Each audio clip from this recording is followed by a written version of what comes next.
연골판 봉합을 했을 때는 너무 빨리 발 딛는 거, 너무 빨리 구부리는 거, 그런 것들은 좀 조심은 하셔야 돼요. 그래서 그러면 또 문제가 생기잖아요. 아니 그러면 뭐 못 딛는데 그렇게 많이 구부리지 못하는데 근력 운동을 어떻게 하고 그 다음에 이제 나중에 뭐 무릎이 좀 안 구부러지면 어떡하냐. 근데 되게 관절 내시경만으로 해가지고 봉합하면 이제 그렇게 가더라도 굳어가지고 잘 안 되시는 분들이 그렇게 많지는 않은 것 같아요.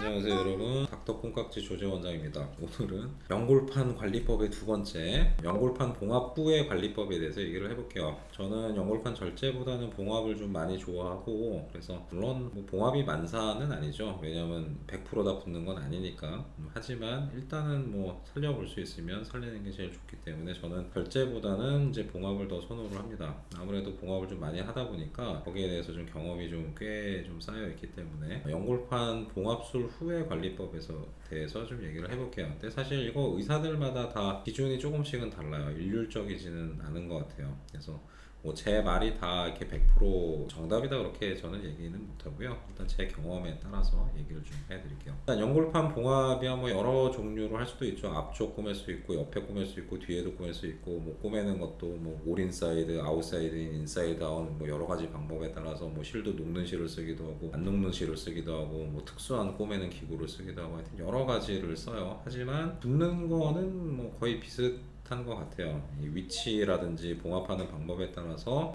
이런 관리 방법이 다르진 않아요. 저는 다 그냥 똑같이 얘기를 해요. 일단 저 같은 경우에는 되게 봉합하고 나면 2주는 이제 반기부스를 합니다. 통기부스까지는 안 하고 반기부스를 해서 무릎을 구부렸다 폈다 하지 못하도록 일단은 좀 막아놔요. 이게 실 자체가 되게 좀 얇은 실을 쓸 수밖에 없어요. 얇고 가는 실을 그 다음에 약할 수밖에 없어요. 연골판 꼬맬 때는 이 실 자체가 관절 속 안에 들어가 있기 때문에 너무 두꺼운 실이나 강한 실을 쓰면 연골을 긁어먹어요. 이게 안 움직일 수 없는 거니까. 그렇기 때문에 되게 이제 얇고 그 다음에 부드럽고 약한 실을 좀 쓸 수밖에 없는데, 뭐 녹는 실이야 녹아서 없어지기도 하죠. 하지만 인사이드 아웃을 할 때 쓰는 더블압 니들 같은 경우에는 이제 녹지 않는 실을 쓰기도 하거든요. 그런 실을 보면은 거의 머리카락 정도로 얇아요. 딱 잡아당기면 쉽게 뚝 하고 끊어지고요. 나중에 묶을 때도 되게 좀 조심하는데, 이게 하다가 끊어지면 안 되는데 막 그런 식으로 이제 묶는데, 그래서 2주 정도는 이제 구부렸다 폈다 못하게 막아놔요. 그래야지 이게 실이 최대한 어떤 식으로도 안 끊어지고 버틸 테니까. 이게 지네들끼리 안 붙었는데 끊어지면 어떻게 돼요? 벌어지잖아요. 다시 뭐 터지는 거지. 도로함이 타버리지. 연골판 봉합을 하고 나서는 빨리 움직이는 게 결코 좋지는 않아요. 그래서 2주 정도 어느 정도 좀 놔뒀다가 뭐 약간 지네들끼리 좀 붙는 것 같다 그러면 이제 그때는 반깁스를 풀어버리고 보조기로 바꿔서 구부렸다 폈다를 시작을 합니다. 저는 전방 십자인대용 보조기를 써요. 그래서 10도짜리도 쓰고 15도짜리도 쓰긴 하는데, 일단 2주 정도 지나면 0도에서 50도 내지는 0도에서 45도부터 이제 출발을 하죠. 펴는 건 다 피는 거고, 구부리는 이제 그 정도 각도까지 한해서 이제 구부리게 되고요. 그 다음에 대개 10도짜리는 5일에 10도씩 계속 각도를 증가를 시키고, 15도짜리는 일주일에 15도씩 가요. 그러면 대개 수술하고 한 6주 정도 되면 대략 한 100도에서 90도에서 100도 정도 되고요.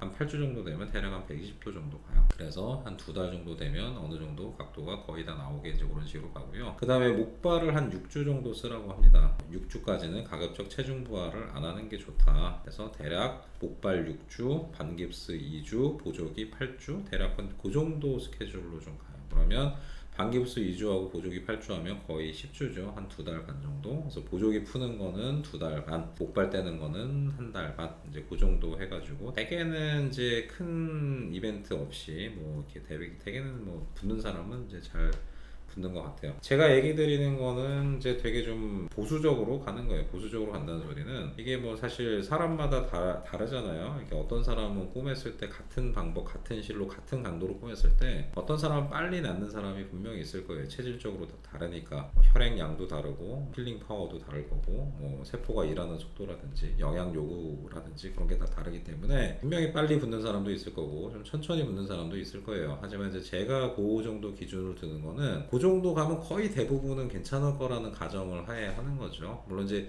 그래서 제가 제시한 기준보다 조금 더 빨리 갔다고 해서도 좋은 사람 분명히 좀 있을 거고요. 의사들 중에서도 제가 하는 것보다는 좀 빠르게 진행하는 분들도 꽤 있어요. 제가 이제 다 정답은 아니지만 이제 환자분이 제가 봤을 때 이게 빨리 붙을 사람 아니면 천천히 붙을 사람 뭐 제가 감별할 방법이 없어요. 아직 그런 방법이 나와 있는 게 아니야. 가급적이면 이제 모든 거의 한 99% 정도의 사람들이 그 안에 들어가면 뭐 대부분은 큰 문제 없이 그냥 어느 정도 나을 수 있다는 그런 생각하에 이제 그런 식으로 좀 기준을 좀 잡는 거죠. 연골판 봉합을 했을 때는 너무 빨리 발 딛는 거, 너무 빨리 구부리는 거 그런 것들은 좀 조심은 하셔야 돼요. 그래서 그러면 또 문제가 생기잖아요. 아니 그러면 뭐 못 딛는데 그렇게 많이 구부리지 못하는데 근력 운동을 어떻게 하고 그 다음에 이제 나중에 뭐 무릎이 좀 안 구부러지면 어떡하냐. 근데 되게 관절 내시경만으로 해가지고 봉합하면 이제 그렇게 가더라도 굳어가지고 잘 안 되시는 분들이 그렇게 많지는 않은 것 같아요. 근데 그거는 이제 제가 아까 보수적이라고 얘기를 드렸잖아요. 그거보다 너무 천천히 가면 굳을 수도 있어요.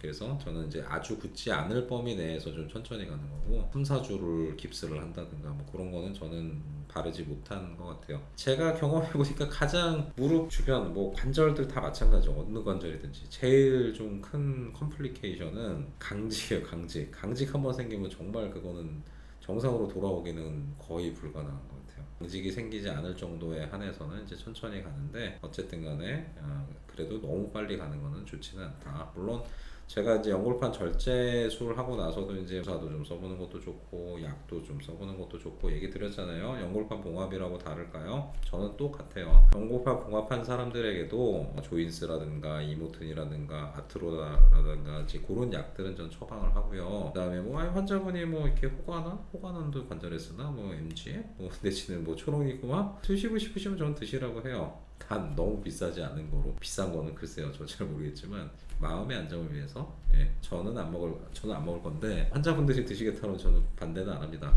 어쨌든 뭐 그런 것도 써볼 수 있는 거고요. 그 다음에 DNA 주사든 콘조란 주사든 그것도 재생력이 좀 있잖아요. DNA 주사도 재생력이 있고 콘조란 주사도 좀 재생력이 있는데 그런 주사들도 저는 쓰는 거 반대하지 않습니다. 저는 오히려 좀 하는 것도 괜찮다. 제가 강제로 하진 않지만 환자분께서 생각해 보시고 하시고 싶으시면 저는 도움이 좀 될 거라고 생각합니다. 그렇게 얘기를 좀 하죠. 오늘은 연골판 봉합 후에 할 수 있는 관리 방법에 대해서 얘기를 좀 드렸어요. 좋은 정보가 되셨다 그러면 항상 마지막에 하죠. 좋아요, 구독, 알림 설정 3가지 꼭 부탁드릴게요. 연골판 봉합하신 모든 분들 다 잘 붓기를 기원합니다. 감사합니다.